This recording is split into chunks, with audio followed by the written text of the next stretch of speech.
आज पहले हम मोदी जी का भाषण सुनेंगे, फिर लेक्चर शुरू करेंगे। तो सुनिए मोदी जी के क्या। यज्ञ में परिश्रम की महक है, यही तो मां भारती का अनुपम श्रृंगार है। गरीब अमीर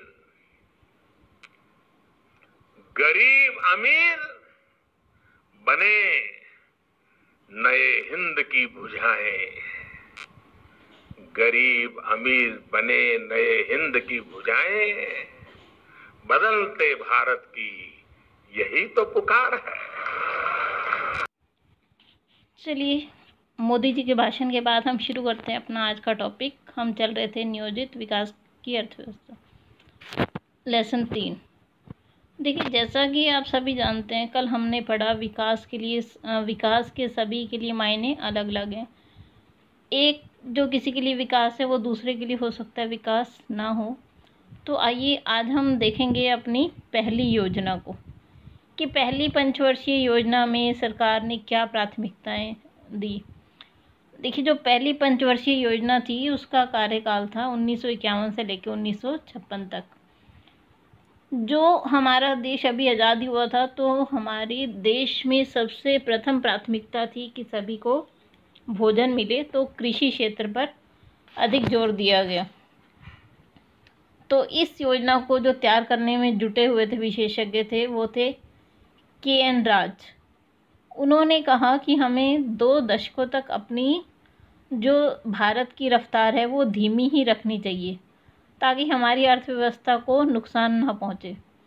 और जो पहली पंचवर्षीय योजना थी उसमें कृषि क्षेत्र पर विशेष जोर दिया जाए, नए नए बांध बनाए जाएं, सिंचाई के नए क्षेत्रों के ऊपर पैसा निवेश किया जाए, ताकि जो कृषि है वो अधिक उत्पादन दे सके। इसी लक्ष्य को ध्यान में रखकर जो पहली पंचवर्षीय योजना थी वो बनाई गई।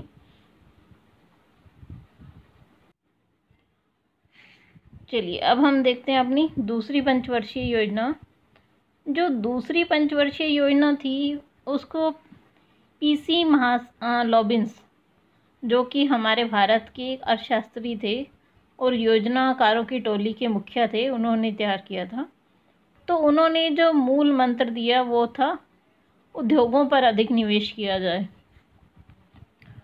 उद्योगों को संरक्षण दिया जाए, क्योंकि अगर उद्योग विकसित होंगे तभी हमारा देश प्रगति कर सकेगा।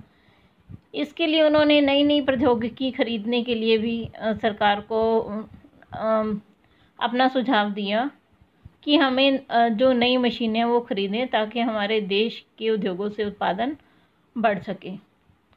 जो तीसरी पंचवर्षीय योजना थी उसमें, देखिए, तीसरी पंचवर्षीय योजना पे जाने से पहले हमें चार्ट दिया गया है, उससे देख लेते हैं। ये बार चार्ट है। बार चार्ट के माध्यम से हमें पहली और दूसरी का पंचवर्षीय योजना का कंपैरिजन दिया गया है कि पहली जो पंचवर्षीय योजना थी उसमें किस मद पर कितना खर्च हुआ और दूसरी पे कितना। जो रेड है वो पहली पंचवर्षीय योजना को शो कर रहा है और जो ब्लू है वो दूसरी को।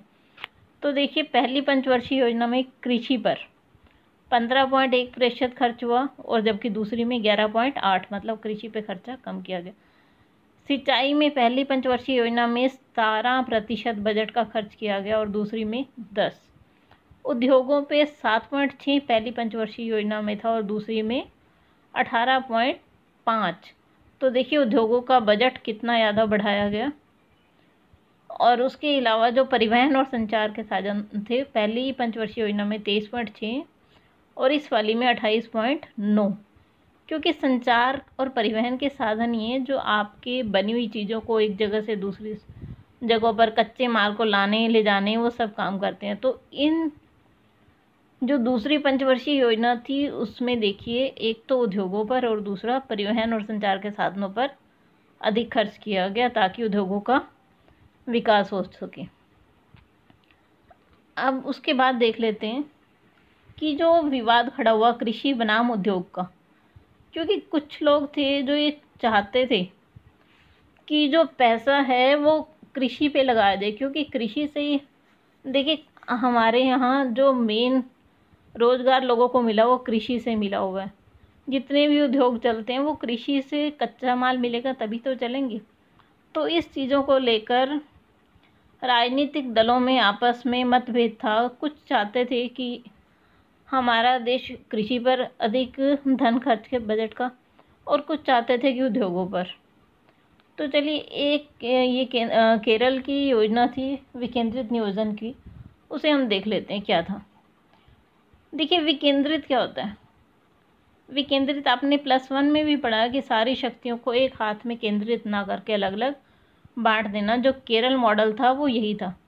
उसमें पंचायतों को जिला स्तर पे, खंड स्तर पे सभी लोगों को इसमें शामिल किया गया, स्वयंसेवी संस्थाओं को भी, जो वहाँ विकास के लिए योजनाएं बनी।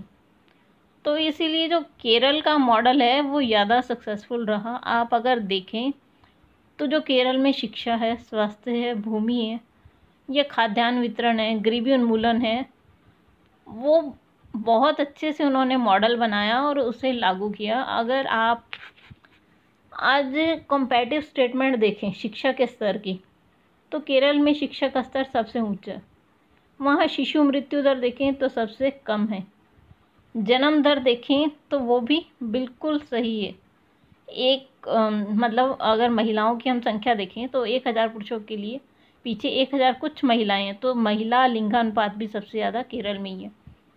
अगर हम औसत जीवन देखें तो वो भी वहाँ केरल का अच्छा है। तो ये था केरल का मॉडल, विकेंद्रित नियोजन पर आधारित था, जिसमें बहुत सी दलों को, बहुत सी संस्थाओं को, पंचायतों को, ब्लॉक समितियों को, जिला समितियों को उसमें शामिल कर लोगों के विकास की योजनाएं बनाई गई। चलिए, जो अगला हमारा इसमें हेडिंग आता है वो है निजी बनाम सार्वजनिक क्षेत्र। इससे देखने से पहले हम एक कार्टून देख लेते हैं। देखिए, इस कार्टून में क्या दिखाया गया है। जवाहरलाल नेहरू जी रस्सी के ऊपर साइकिल चला रहे हैं। एक तरफ पब्लिक सेक्टर और एक तरफ प्राइवेट सेक्टर, मतलब एक तरफ सरकारी उद्योग है, एक तरफ निजी, और वो उन दोनों के बीच में बैलेंस बनाने की कोशिश करते हुए दिखाए गए। तो ये जो कार्टून है वो किसने बनाया है? शंकर जी ने बनाया हुआ ये कार्टून। तो अब देखिए, निजी बनाम सार्वजनिक मॉडल। आपने पहले ही पढ़ा कि विकास के 2 मॉडल हैं, एक तो पूंजीवादी और दूसरा समाजवादी। लेकिन जो हमारा भारत है उसने मिश्रित अर्थव्यवस्था अपनाई है, कि ना तो सारा कुछ प्राइवेट हाथों में सौंप दिया गया है और ना ही सभी कुछ सरकारी है। तो कुछ जो ज़रूरी चीज़ें वो सरकार के नियंत्रण में और कुछ प्राइवेट हाथों में दी गई हैं। चलिए आगे देखते हैं इससे। तो इस मॉडल की मिली जुली आलोचना भी सरकार को मिली है। ठीक है जी। कुछ आलोचक ऐसे हैं जो सोचते हैं कि सरकार को जितना करना चाहिए था कृषि के लिए, शिक्षा के लिए, चिकित्सा के लिए, उन्होंने, सरकार ने उतना खर्च उस पर नहीं किया। कुछ लोग ऐसे हैं कि जो सोचते हैं कि सरकार को मध्यम वर्ग के लिए कुछ नहीं किया। तो सभी की अलग अलग राय हो सकती है, सब एक जैसा नहीं सोच सकते। तो आज के भाग में बस इतना ही। आपसे कल फिर मुलाकात होगी। कल हम इस लेसन को ख़त्म कर देंगे और परसों हम लेंगे इसके मेन पॉइंट्स और इम्पॉर्टेंट क्वेश्चन। तो आपसे कल फिर मुलाकात होगी। Thank you.